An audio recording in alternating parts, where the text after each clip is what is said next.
Zinc is one of the most essential micronutrients and plays a key role in plant growth and reproduction. Having enough zinc available in the soil while staying in proper proportion with primary nutrients like nitrogen and phosphorus is critical to producing a healthy and successful crop. So all micros have the opportunity to affect yield. We look at them from the standpoint of them being a micronutrient. They're not needed in large quantities. So when you take a look at nitrogen, phosphorus, calcium, they're all needed in higher quantities. Micronutrients, we look at them from a small, limited amount.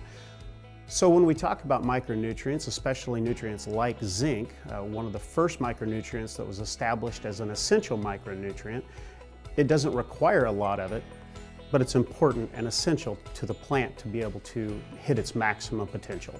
The majority of our micronutrients, including zinc, become more limiting when our pH increases. Zinc is very critical in a number of different responses within the plant. It's essential for growth and development, so making sure that we have a tall, healthy plant. It also is essential for chlorophyll development and the development of carbohydrates within the plant. Zinc is very critical in a number of different crops.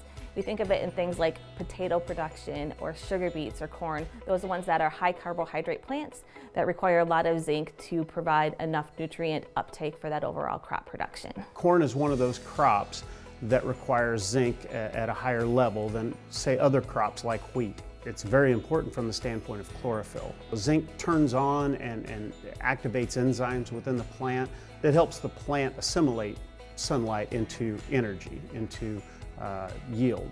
Zinc deficiency appears on corn usually early in the growing season, and it's going to be on that new growth because it's not mobile within the plant. That corn is going to appear as a pale green or a yellow in that inner part of the plant, and it's most commonly seen in the springtime of the year. So you can drive past a number of cornfields and you see that center white or center yellow part of the plant. That's a pretty easy indication that you have a zinc deficiency in that crop. And oftentimes that deficiency is because that root system is not big enough or it's able to take in enough zinc that it needs for that rapid growth that that corn plant is experiencing. Zinc doesn't move very well in the soil, so therefore, proper placement is going to be important.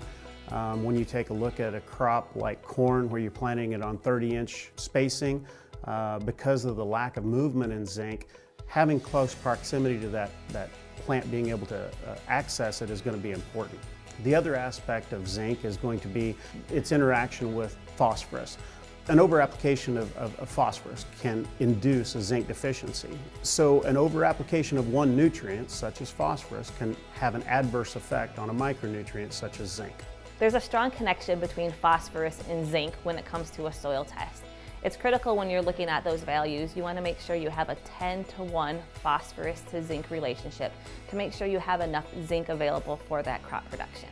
Some of the reasons that one might find themselves needing zinc is the fact over years they haven't addressed the zinc, and even though it's used as a micronutrient and not in high quantities, it still needs to be replaced from one crop to the other.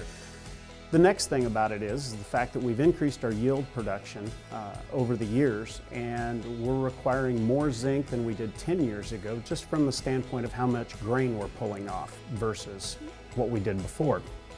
Zinc deficiencies oftentimes occur when we have compacted soils and that root system is not strong enough to take in those nutrients. In other cases, zinc is very critical for water absorption. So if we have a deficiency symptom, then we're not able to get enough of that zinc in the plant through that root system. Compacted soils, cold soils, low organic matter soils, all will have a tendency to show a zinc deficiency. One might look at their soil and go, okay, I need to apply zinc. An over-application of zinc is going to have a negative effect on the iron and availability to the plant to utilize the iron in the soil and cause an iron deficiency. Next, we'll talk about manganese. For more information on zinc, visit our website at agroliquid.com.